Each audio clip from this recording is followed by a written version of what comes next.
Si vous vous intéressez un petit peu à l'évolution des logiciels Microsoft et de leur interface graphique depuis 20 ans, vous aurez pu remarquer une chose intrigante. Alors que Windows 3, sorti en 1990, apportait une interface graphique fonctionnelle, mais disons-le assez clairement, pas très jolie, Windows 95 apporte au grand public le fruit de plusieurs années de recherche en interne et d'inspiration de ce que faisaient les voisins. Mais le résultat était là et la formule marchera bien. Tellement bien que Windows 98, que l'on voit ici, sera quasiment identique du point de vue de l'interface. Idem pour Windows 2000, qui changera quelques icônes, mais c'est tout. À croire que le design des systèmes de Microsoft s'était figé dans le temps, à la couleur et au pixel près. Les vrais changements du point de vue du design n'interviendront que dans Windows XP. Alors pourquoi en 2001 et pas avant ? La réponse se trouve peut-être en la personne de Surya Vanka, que nous avons eu le plaisir de rencontrer il y a quelques mois. I came from a training initially in hardware products. I had a consulting office and one of my clients was Microsoft. And when I was working at Microsoft, I really found it fascinating, the kind of problems that were being solved at Microsoft. And so I made a shift really in my own career from hard product to much more soft product. Surya Vanka est un designer et il rejoint Microsoft à la fin des années 90, au moment où la compagnie essaye de créer une version grand public de Windows 2000. Il arrive alors dans une société pleine d'ingénieurs et on peut être curieux de savoir comment la mise en place d'équipes dédiées à l'expérience utilisateur s'est effectuée dans ce contexte. The organizational structure of Microsoft is very, very non-hierarchical. So it's fairly flat. There's a lot of autonomy given to people. So it is not that somebody on top designs it and then everybody executes it. Innovation's happening at what you could call leaf nodes. Given that that is the culture of the company, it doesn't make any sense for us to have a centralized design team. So we tend to think about user experience as the larger construct, and within that there are designers and researchers. There are about 400 development teams at Microsoft, and these folks are distributed among all those teams. My team's role is really to make sure that the goodness that is being created in one team, say in the Office team, that provides value to the Windows team or to the hardware team or the Xbox team and so on. We also have a structure to make sure that teams aren't going off, and designing completely in a different direction. While there's autonomy, we still are one company. En parlant de compagnie, justement, il y en a forcément une dont le nom est synonyme de design en informatique. Il s'agit bien évidemment d'Apple. Son système macOS a été et est toujours considéré comme un modèle, aussi bien en termes d'interface utilisateur qu'au niveau purement graphique. Son fondateur, Steve Jobs, bien connu pour son sens aigu du design, déclarera en 1994, en parlant des différentes versions de Windows, que finalement, le seul problème avec Microsoft, c'est qu'ils n'ont aucun goût. I've seen Steve Jobs say that, yes. Apple has, been absolutely a fabulous example of building extremely well-designed products. Steve Jobs has been a fabulous champion at being able to drive Apple in that direction. I think we are approaching it in a slightly different manner, right? Our approach has been a slower, steady approach. It's taken years to take this very large, capable engineering culture with very, very deep technology roots and to slowly work it so that people really gain the appreciation of design.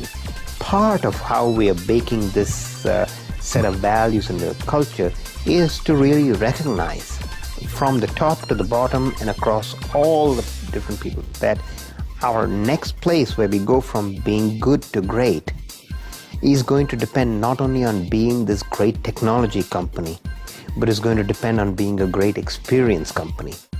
Prenons maintenant un exemple des avancées de Windows XP en termes d'expérience utilisateur. Une des lois de l'interface graphique s'appelle la loi de Fit. Elle stipule que plus un objet est gros à l'écran, moins l'utilisateur mettra de temps pour le viser et cliquer. On peut remarquer que les boutons ont effectivement grossi dans Windows XP. Une autre règle concerne les bords de l'écran.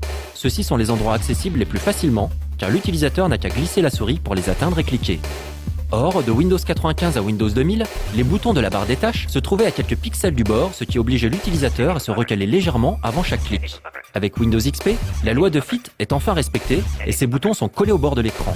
Un soulagement après 6 années de torture, ce qui prouve que les règles élémentaires de design d'interface étaient enfin respectées. Cette loi est également à la base de quelques innovations d'Office 2007 et Windows Vista. I'm glad you brought up Fitts Law. It is something we talk about, and what's interesting is this is not something that just designers talk about or user researchers talk about. People doing development know what Fitts Law is, and so these are the kinds of discussions that happen while product teams are building products. So there are a few concepts. Fitts Law is one of them, but there are a few dozen concepts which maybe have come from psychology, have come from design. These honestly were not part of the vocabulary of engineering before. Even a word like desirable. This is not something you think really belongs in sort of the vocabulary of engineering. But it's common, right? Fitts Law is common. Talking about customer love is common, right?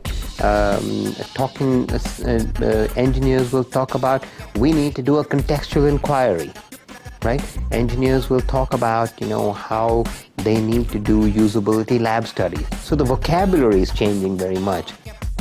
Un exemple, cette fois-ci, des critiques qui reviennent régulièrement par les gens habitués à utiliser Windows, est la surabondance de textes explicatifs à l'écran. C'est particulièrement visible dans les dernières versions de Windows. On peut se demander si au final trop d'explications tue l'explication, et s'il ne faudrait pas plutôt préférer une interface plus dépouillée. My individual opinion on how much text there is actually kind of irrelevant, because it is really users. What do they think? Do they think there's too much text or too little text? The challenge, of course, for folks like you and me who are tech savvy, right, is difficult for us sometimes to slip into the shoes of somebody who maybe is a novice user, right? And so which is why my opinion as an individual computer user is not very valuable at all. The fact that I'm an expert user actually becomes a handicap, right? And you're an expert user too, right? And so our opinions after a point are not really valid. So I go back really to seeing what are the studies, right? And what did the studies tell us, and that is the right thing to do. Certains pourront se demander si, finalement, les études auprès des utilisateurs portent leurs fruits au vu du désamour de ces derniers pour Windows Vista. Cependant, cela ne devrait pas être le cas pour Windows 7, dont les premières bêtas publiques sont disponibles. Et le résultat est réellement probant, à tel point que beaucoup d'utilisateurs de XP attendent avec impatience la sortie officielle de Windows 7. Finalement, après 9 ans de recherche, de tests utilisateurs et de développement, qu'est-ce que signifie désormais le design pour Microsoft? I think design for Microsoft is, you could think about it as the next wave in some way of Microsoft. Let me start by saying, I love design, right? I'm a designer, I love design, and for me it's absolutely fascinating to watch the change that's happened within Microsoft quite quickly. Now, I joined Microsoft about 10 years ago. And when I joined Microsoft, there were about 30 designers in Microsoft. Today, there are almost 900, right? So we've been growing really, really fast. Early on in building product technologies, you really have to make things that are useful for people.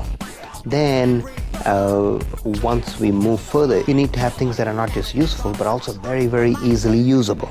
And then as it spreads and becomes really mainstream, and you have a lot of different offerings, and you want to differentiate yourself, and you want to connect really with your customers, you start to really have to make things that are useful and usable, but also deeply desirable. We've had a very well-developed technical muscle at Microsoft for a long time. Now what we're doing is really building our design muscle to be as strong. And so the future is products that make that very deep emotional connection. So this is what design means. In terms of who does this, I mentioned there are 900 people at Microsoft who are designers. It's just not those 900 people. Because design is a way of thinking. It's a set of values, a way of connecting with the world, a sort of concern for human beings, a concern with some of the softer values. And we're taking this way of thinking and really training everybody at Microsoft, be they engineers, other people, but everybody. We do a lot of training to help people really instill these other values of design so that we have technology and design.